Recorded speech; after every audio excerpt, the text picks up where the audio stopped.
오늘 우리에게 주시는 하나님의 말씀은 요한복음 19장 1절에서 7절입니다. 요한복음 19장 1절에서 7절 말씀입니다. 우리 다 같이 한 목소리로 읽도록 하겠습니다.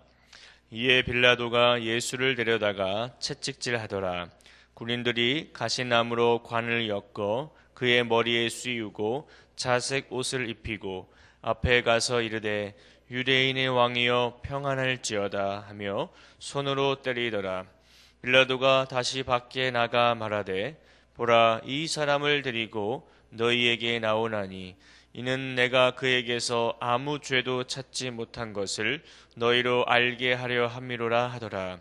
이에 예수께서 가시관을 쓰고 자색 옷을 입고 나오시니 빌라도가 그들에게 말하되 보라, 이 사람 이로다 하매 대제사장들과 아랫사람들이 예수를 보고 소리질러 이르되 십자가에 못 박으소서, 십자가에 못 박으소서 하는지라.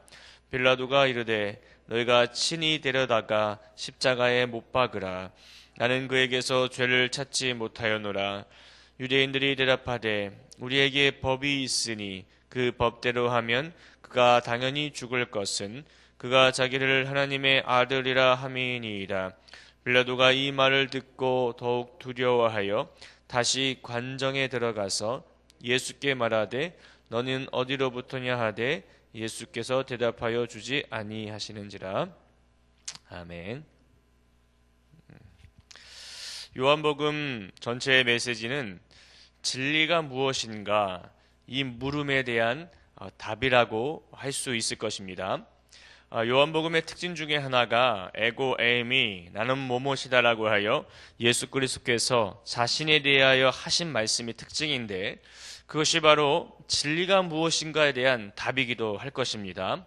요한복음 18장 37절에 보면 이 유대 병정들에 이끌려서 예수 그리스도께서 빌라도에게 신문을 당하면서 진리에 속한 자는 내 음성을 듣느니라 라고 말씀하시며 진리에 속하지 않은 사람들에 대하여 말씀하시는 것을 볼 수 있습니다.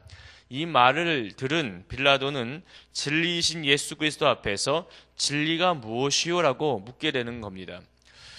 진리를 알지 못하면 진리가 눈앞에 있어도 보지 못하는 것입니다. 진리를 들어도 진리를 알지 못하면 깨닫지 못하는 것입니다. 사람들에게 진리라고 하면 깨달아지고 가슴으로 느껴지고, 다시 말하면 나에게 유익이 되고 감동이 되는 것들이 진리라고 생각할 거예요. 또는 많은 사람들이 좋아하고 따르는 사람들의 말이 진리인 양 부추기거나 그것을 주장하기도 할 것입니다. 그러나 사람들이 만든 것들은 진리일 수가 없는 거예요. 사람들이 만든 종교에서 말하는 그런 것들은 진리일 수가 없는 것입니다. 진리는 살아계신 예수 그리스도만이 진리임을 믿으시기를 바랍니다. 진리이신 예수님을 만난 사람은 주님께서 나의 목자가 되어주셔서 부족함이 없는 삶을 살게 되는 거예요. 주님께서 나의 앞길을 인도하시고 푸른 초장으로 인도하시며 어떤 상황에 있든지 우리를 보호해 주시고 내 편이 되어 주시는 것입니다. 진리에 속한 사람들, 진리를 만나는 사람들은 어떤 환경이 온다 할지라도 흔들리지 않고 변함없이 그 길을 걷고 가는 거예요. 변함없이 그 십자가의 길을 걷고 가는 것입니다. 전혀 흔들리지가 않아요. 그래서 가장 무서운 사람이 진리에 속한 사람인 거예요. 진리에 속한 사람은 선교에 나가서도 목숨 걸고 복음을 전하지 않습니까? 그것이 우리에게 필요한 영성인 줄 믿습니다. 그 선교적인 영성. 우리가 이 세상을 살아가면서 내가 목숨을 걸고 예수 그리스도를 믿겠나이다, 이런 목숨을 걸 만한 그 스피릿이 나한테 있는가? 저와 여러분에게 그런 스피릿이 있기를 바랍니다. 어떤 상황이 온다 할지라도 흔들리지 않는, 내 목숨을 걸고 이 진리이신 예수님을 지키겠다라는 그 영성이 저와 여러분 가운데 있기를 바랍니다. 빌라도는 예수 그리스도를 신문한 후 아무 죄도 없음을 발견한 후에 유대인들에게 나가서 아무 죄도 찾지 못하였다고 말해요. 그리고 6월절에 죄수 한 사람을 놓아주는 전례가 있다고 말하며 자칭 유대인의 왕이라고 말하는 예수 그리스도를 풀어주려고 합니다. 그러나 유대인들은 오히려 강도였던 바라바를 풀어주라고 말해요. 진리에 속하지 않은 사람들의 행동인 것입니다. 빌라도는 다시 예수 그리스도를 데려다가 채찍질을 하고 군인들이 가시면류관으로 예수 그리스도의 머리에 씌우고 왕을 상징하는 자색 옷을 입히고 유대인의 왕이여 평안할지어다라고 말하며 손으로 때리는 거예요. 여기서 유대인의 왕이여 평안할지어다라는 말은 신하들이 왕에게 충성을 다짐하면서 하는 말인 겁니다. 그런데 예수 그리스도를 유대인의 왕이라고 조롱을 하고 구타를 하면서 그 말을 하고 있다는 거예요. 아마 예수 그리스도는 많은 채찍과 구타로 인하여서 온몸이 피투성이와 멍이 들어 있었을 것입니다. 예수 그리스도는 이런 상황 속에서 아무 말도 하지 않으시고 침묵으로 모든 고난을 당하시는 거예요. 예수 그리스도의 이와 같은 행동에 대한 예언은 이사야 53장 3절에서 7절에 기록되어 있습니다. 제가 천천히 한번 읽어보도록 하겠습니다. 그는 멸시를 받아 사람들에게 버림받았으며 간고를 많이 겪었으며 질고를 아는 자라 마치 사람들이 그에게서 얼굴을 가리는 것 같이 멸시를 당하였고 우리도 그를 귀히 여기지 아니하였도다. 그는 실로 우리의 질고를 지고 우리의 슬픔을 당하였거늘 우리는 생각하기를 그는 징벌을 받아 하나님께 맞으며 고난을 당한다 하였노라.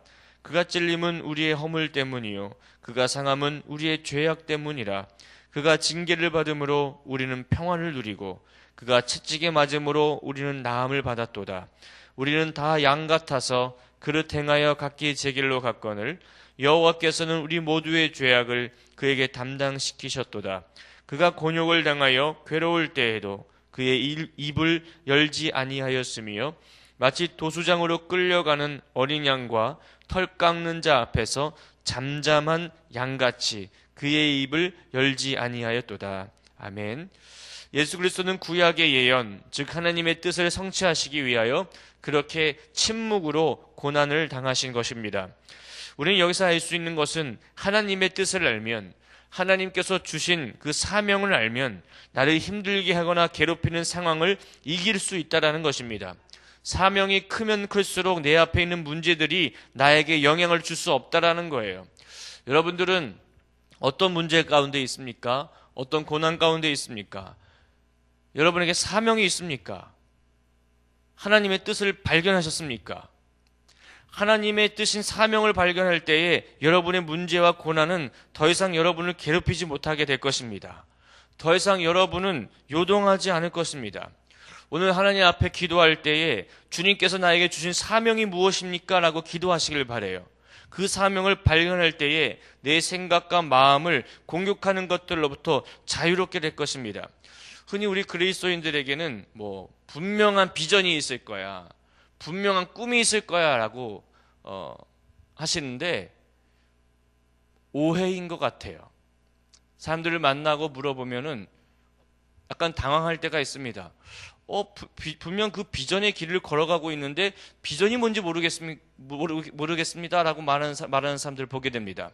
예수 그리스도를 믿고 있는데 내가 복음에 대해서 모르겠습니다 라고 말하는 사람들을 많이 보게 됩니다. 그리스도인들에 대한 오해예요. 그리스도인들은 복음에 대해서 잘 알 거야. 그리스도인들에 대한 오해. 여러분들은 어떠십니까? 복음에 대해서 잘 알고 계십니까? 사명이 있으십니까? 내가 예수 그리스도를 믿고 있는데 사명감을 가지고 예수 그리스도를 믿고 있습니까? 사명감 없이 예수님 믿고 있는 사람들이 있어요. 그러니까 어떤 상황이 오니까 바로 넘어지죠. 사명이 크면 클수록 내 앞에 있는 문제는 작아지게 되는 거예요. 빌라도는 예수 그리스도를 그렇게 채찍질하고 구타를 하여 엉망이 된 상태로 유대인들에게 보이면 예수 그리스도를 사면해 주겠지라는 생각이 있었던 것 같습니다.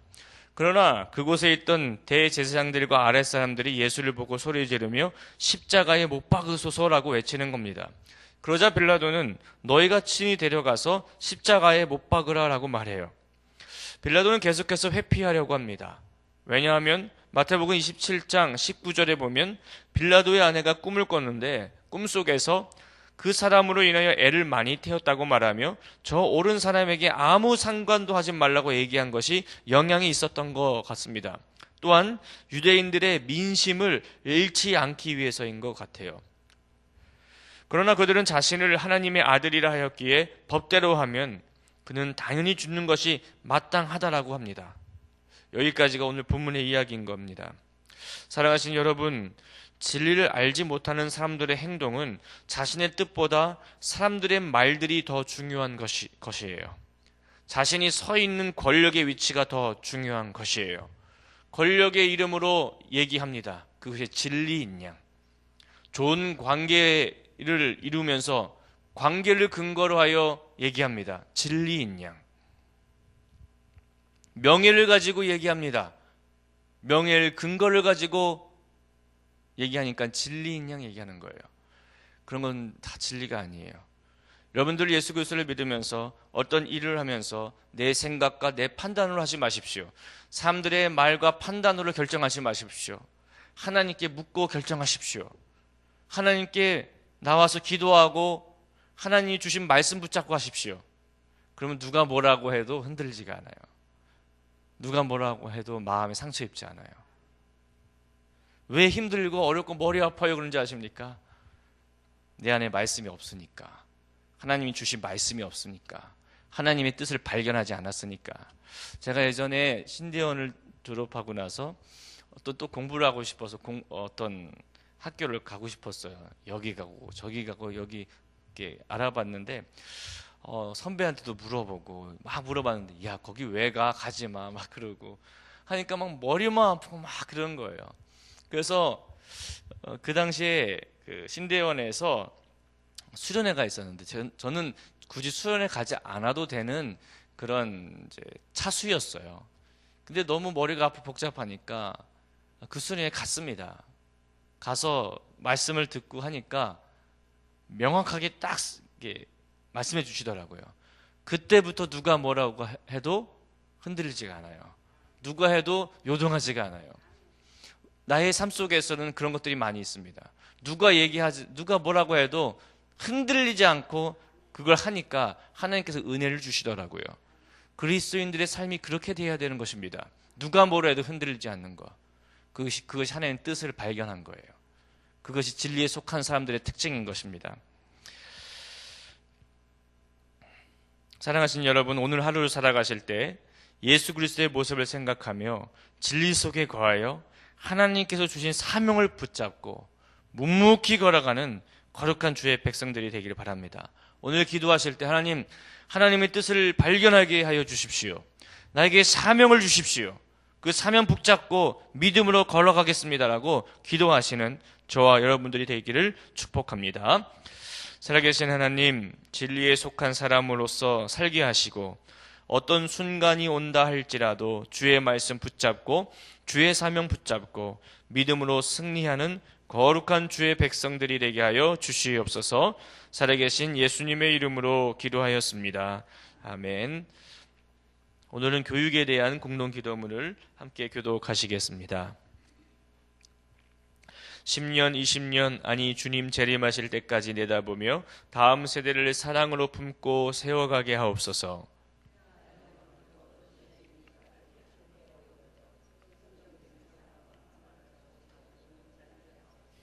사무엘, 요셉, 다윗 부서를 크게 축복하옵소서. 청년부 싱크를 특별히 힘차게 하옵소서. 다음 세대를 아끼며 기도와 섬김으로 길러내게 하옵소서. 교회와 사회의 미래를 말씀으로 열어가게 하옵소서. 아멘. 함께 주기도문 하시겠습니다. 하늘에 계신 우리 아버지, 아버지의 이름을 거룩하게 하시며 아버지의 나라가 오게 하시며 아버지의 뜻이 하늘에서와 같이 땅에서도 이루어지게 하소서.